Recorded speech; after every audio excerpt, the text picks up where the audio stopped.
Hello guys, Somnath કિચનમાં આપનું હાર્દિક સ્વાગત છે. આજે આપણે બનાવવાના છે દૂધી ચણાની દાળ. તો એના માટે છે ને મેં જો દાળ પલાળી લીધી છે, તો એક વાટકી નાની દાળ પલાળી લીધી છે, આવડી વાટકી દાળ પલાળી છે. અને એમાં આપણે આંબલીનો પલ્પ જોશે એટલે મેં પલાળી રાખ્યું છે.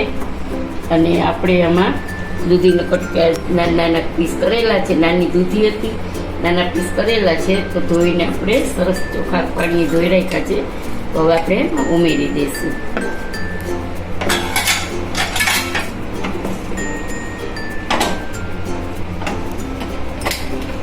ઉપર કુકર ચડાવી દીધું છે, ગેસ ઓન કરી દીધો છે અને નિમક આપણે સ્વાદ અનુસાર નાખીશું.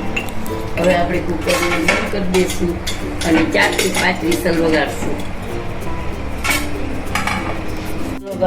જો આપણે તેલ મૂકી દીધું છે દૂધી ચણાની દાળનું વઘારવા શાક માટે.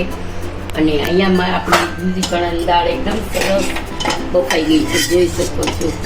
જો આપણી દાળ એકદમ સોફ્ટ થઈ ગઈ છે. હવે અહીંયા તેલ મૂકી દીધું છે મેં.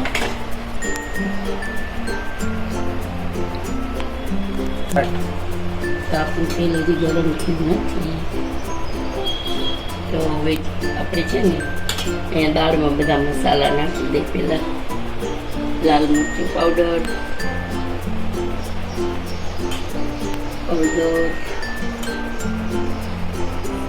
અને ધાણા જીરું,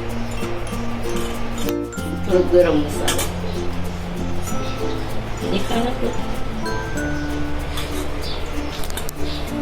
આપણું તેલ આવી ગયું છે, તો એમાં રાઈ જીરું નાખી દઈશું. પછી એ બધા ખડા મસાલા છે, તેજપત્તા છે, તજ, લવિંગ અને ઓલો ફૂલચક્ર છે એ અડધું નાખ્યું છે મેં. સૂકું મરચું છે, લીમડાની પત્તા છે, આદુ મરચાંની પેસ્ટ છે. અને પછી આપણે હિંગ નાખી દઈશું. પછી આપણે ચલાવી દઈશું.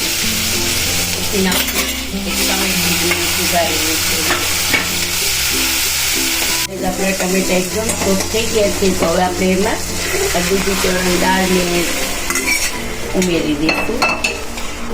આ તમે ભાત સાથે પણ ખાઈ શકો, રોટલી સાથે ખાઈ શકો, રોટલા સાથે ખાઈ શકો.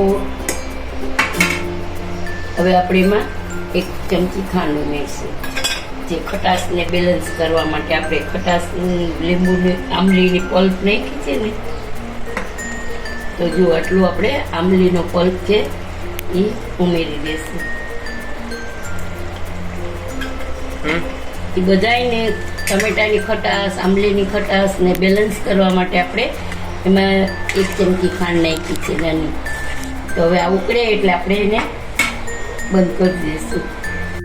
મારી પાસે ગરમ મસાલો થોડોક ઓછો હતો એટલે ઓછો નાખ્યો છે. આમાં ગરમ મસાલો સરસ લાગે.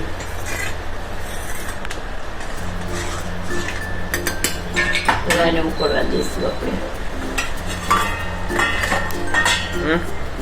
તો જો ગાઈસ, આપણું તેલ છૂટું પડી ગયું છે. તો આપણી દૂધી ચણાની દાળ તૈયાર છે. જો આટલો રસો અમે રાખી છે. તમારે ઓછો રાખવો હોય તો ઓછો રાખી શકો. તમારે તો ભાત સાથે ખાવાનું હોય એટલે આટલો રાખી છીએ અમે. તો ગેસની ફ્લેમ ઓફ કરી દઈશું. ઉપર આપણે ધોઈને ધાણા ભાજી સમારેલા હતા, તો ગાર્નિશ કરી લઈએ આપણે. એ જો આપણું શાક એકદમ સરસ તૈયાર છે, દેશી અને સારું. ઘરમાં ક્યારેય કોઈ સબ્જી ન હોય તો જુઓ, દેશી અને સરસ મજાનું શાક આપણું રેડી છે. ક્યારેક ન કોઈ સબ્જી હોય તો આપણે ઘરમાં પડી હોય તો ચણાની દાળનું શાક કરી શકાય દૂધીનું. જો ગાઈસ, આજનો વિડીયો આપણો, આજની રેસીપી બની ગઈ છે. તો આજની રેસીપી તમને કેવી લાગી તે જરૂરથી જણાવજો. સબસ્ક્રાઈબ કરજો, લાઈક કરજો, શેર કરજો અને કમેન્ટ કરજો. તમારા સપોર્ટની ખાસ જરૂર છે. તમારા સપોર્ટથી મને ખૂબ જ પ્રોત્સાહન મળે છે. તો તમે કમેન્ટ જરૂરથી કરજો અને એકવાર બનાવીને ખાજો, બહુ ટેસ્ટી થાય. જય શ્રી કૃષ્ણ.